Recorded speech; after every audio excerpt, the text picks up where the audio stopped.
Hello, awesomers. It is me, your old buddy, Steve Simonson, coming back yet again. And I have to say, as I was reading these last several intros, I wonder if you're hearing Zoom say this meeting's being recorded. Uh, Thanks for nothing, Zoom, on that.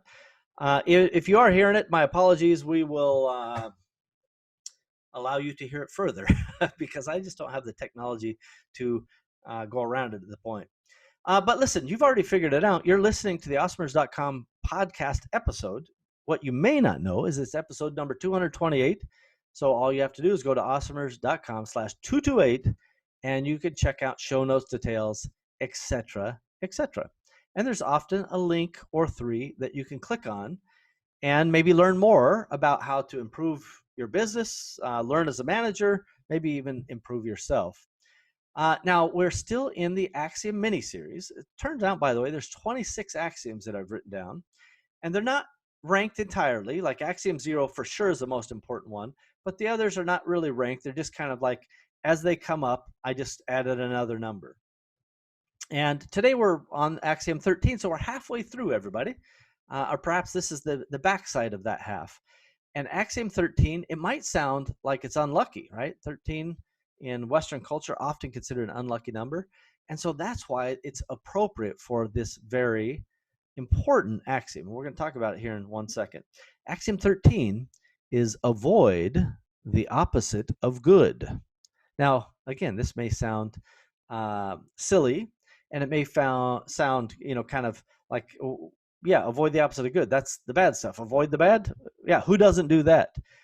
But it's really more of a call out to navigation when it comes to strategy and the tactics that you employ to accomplish that strategy. When I say avoid the opposite of good, it's because too many times I'm talking to entrepreneurs and I'm at a conference or online or at some meeting and a meetup, whatever it is, and they say, gosh, Steve, I did this thing here and this happened. And I say, oh, that was the opposite of good. And they go, yeah, I know, right? It sucked. But it's really my attempt to empathize. But in often is the case, the results, the opposite of good results, which in fact are bad results, were highly predictable. So, there are maybe another axiom or two here that are kind of compatible with this concept, but I say way too often that's the opposite of good. And what my message to you today is avoiding the opposite of good. So here are some potential examples. Maybe you didn't check the HS code of your product early enough in the process, and now you figured out not only do you have Trump tariffs, which you kind of anticipated, and some typical duties, which you may have been aware of, but now you have an anti-dumping fee that you never contemplated, and in fact makes it completely financially inviable. Is that a word? Unviable? Inviable? It makes it not work anymore. In fact, it's become the opposite of good. So as an example, again, using this, I had a friend, they did all this work. They found a product on Amazon selling like crazy. They sourced it. At the time they were trying to clear customs, the freight forwarder tells them, hey, did you know that there's an anti-dumping duty on this? And they're like, no, we didn't know. But they just hear the word duty. They've never heard anti-dumping before. And they go, well, it's 400%. Let that sink in for a minute. 400%. And the person goes, say what now? Right? Because their cost went from, they thought it was going to be, let's just call it $10. And now they have to pay 4 times that for their duty.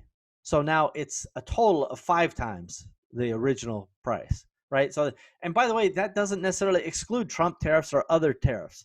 There are lots of things like countervailing duties, anti-dumping duties. Trump tariffs are, it's actually not technically called a Trump tariff, but duties. There's a whole series of things. You can avoid the opposite of good by knowing your HS code ahead of time, knowing the classification, agreeing to that classification, and having high, clear expectations well ahead of time of what that is. That's one example of the opposite of good happening in real life to somebody. What's another opposite of good? So If you have a marketing and you forgot to set a cap on your budget, and you notice that you are gone over the weekend and you spent $5,000 and you expected only to spend $200, that's the opposite of good, right? Avoiding the opposite of good should be kind of, again, a cultural touchstone in your organization. How can you avoid trouble? How can you avoid bad stuff? And it really is just putting your mind, it's like, I hate the opposite of good, so how can I avoid it? Another opposite of good.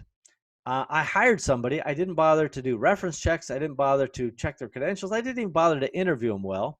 I talked most of the interview, and they happily sat there and listened.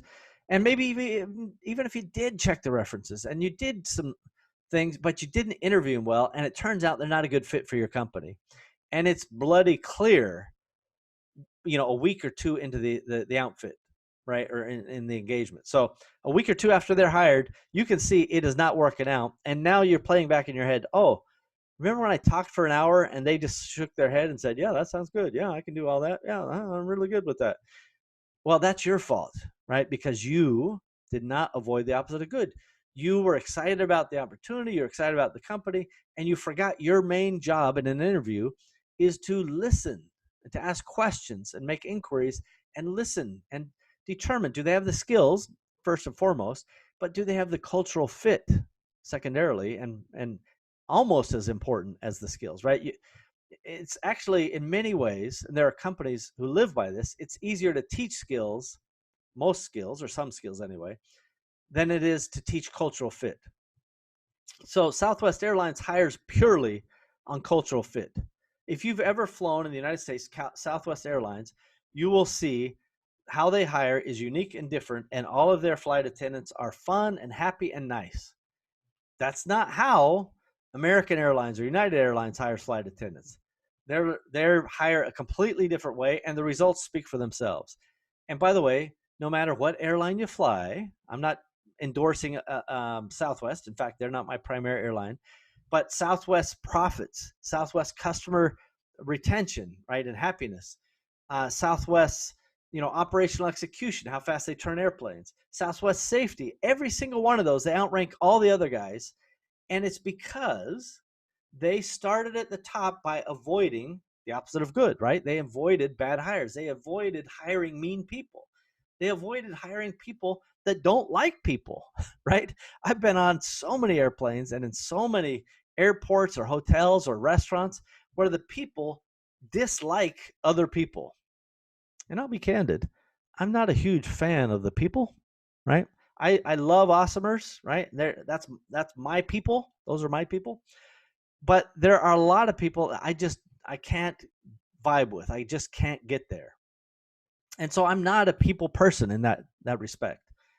So I'm not the right person to have at the front counter, or of a restaurant, or on the Alaska Airlines flight or Southwest Airlines flight or whatever, because I will be, it'll be like, hey, how you doing? And by the way, I'm very good at customer service. I've sold for years.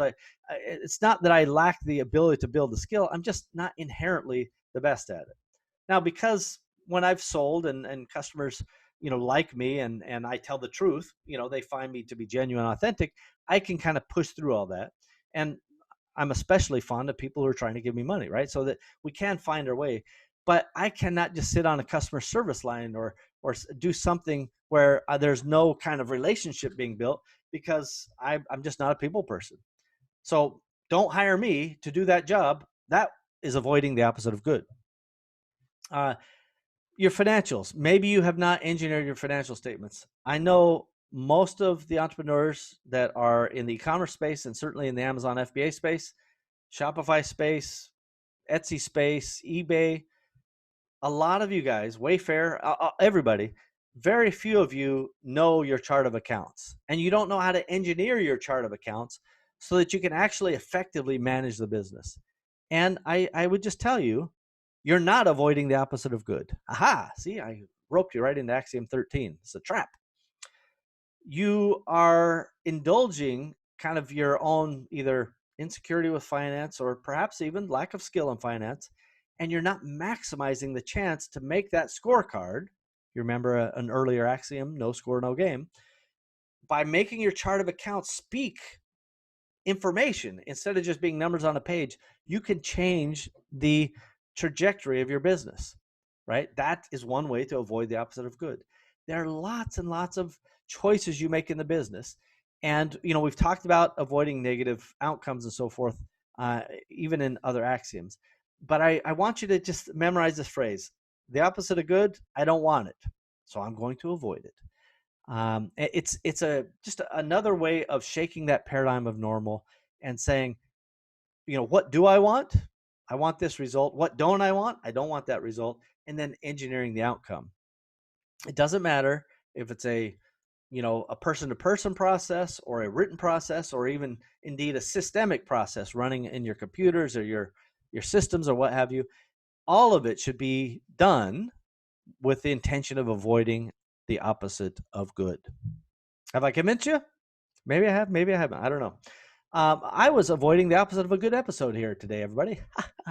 Not really. I hope this was good. I hope it indeed was helpful. After all, it's episode number 228. Down there are my notes, and I just referred to them if you're looking at the video. If you're in the audio, all of this is superfluous. Huh? That's the vocabulary word of the day, everybody. Superfluous. The last two sentences are completely superfluous. I don't even know if I'm pronouncing it right. Axiom 13, halfway through our long-running now series of axioms, 26 axioms, 13 down, 12, 13 to go. And this is episode 228. Go to awesomers.com/228. See the show notes and details. And don't forget a little bit of love. It's okay. I'll be, you're my only listener. I like you the most. You're the one for me. Just go give me that review, leave me the stars, all the positive stuff. And believe me, I'm just doing this for you. That's how you know that this relationship will last. Thanks, everybody.